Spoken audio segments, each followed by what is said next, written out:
Hey guys, so today I am here with my what I watched on Netflix January video. I really did not watch a lot this month because I was so busy with school and just like everything was happening at the same time. So yeah, I guess let's just get started with TV shows. So first I watched the 11th season of It's Always Sunny in Philadelphia, which came on Netflix in January, I believe, and I loved it. I think that this is one of those shows that gets better with every single season. It's so good. I think I watched it in like 2 days, but there's only like 10 episodes, which I think is normal for the show, but I always just wish there were more. Like I wish they did typical like 20 episode seasons, but it's still super good. So I'd rather have less episodes and have it be quality content. Quality over quantity. Then Caleb and I needed a new show to watch, so I went to Netflix and I clicked on like the TV show section, and then I put on I sorted it by highest rated, and the first one that was highest rated that we hadn't already seen and rated ourselves was called Sirens. So we watched that, and oh my god, it is the best show. It's so funny. I have to warn you, there's only 2 seasons, both on Netflix, but it's already canceled. Sirens was honestly so great. That was hilarious. It was literally every single episode made me LOL, which does not happen very often. But at the same time, it had such a good storyline and character development, and it was really, the production was really good. It was a really good show, and I highly recommend it. There are only 2 seasons, but it's good stuff. Then, along with everybody else in the entire universe, I watched the first season of a series of unfortunate events. This was good stuff. I'll be honest, I didn't read all the books, but watching this made me want to read all of the books before the next season comes on, so I might try to do that. But it was great. It followed the first couple books exact. I thought it was amazing. The production value was to die for. It reminded me of Wes Anderson.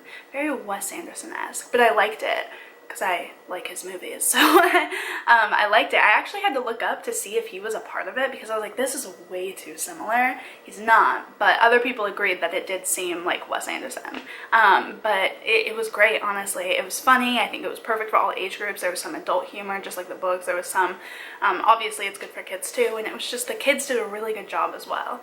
But yeah, I really liked it. I'd recommend it. Even if you don't know what the books are, or you've never heard of it before, you're like, I don't even know what that is, blah blah blah, still watch the Netflix thing.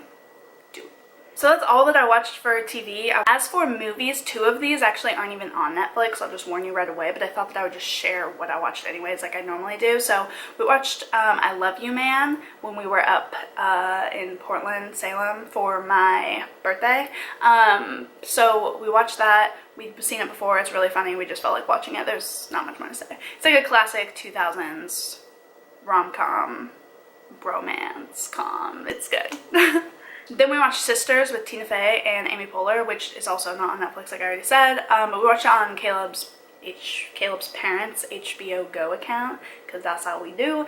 And yeah, it was on there. It was newly on there, I think, for January, so we decided to watch it. It was funny. It wasn't the best thing. It's not gonna win an Oscar or anything, but it was funny. It was lighthearted. If you're in the mood for a comedy, I would recommend it. Then actually near the end of the month, just last week, we watched a Netflix original stand-up, which I noticed Netflix is doing like all the time now, kind of their own stand-up. But we watched Neil Brennan, 3 Mics, and it was, oh my god, it was amazing. The whole concept of the stand-up was so unique and original, and I really applaud that.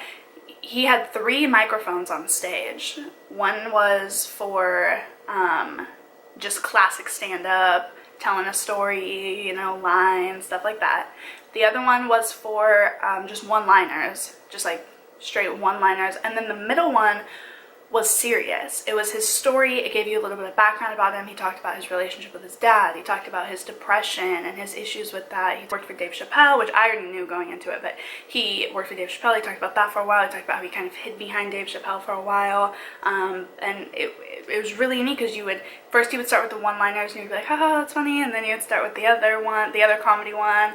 And then he would go into his like serious one. And it was such a unique take on a stand-up, and I liked it. It was funny, but at the same time, it was like heart-wrenching.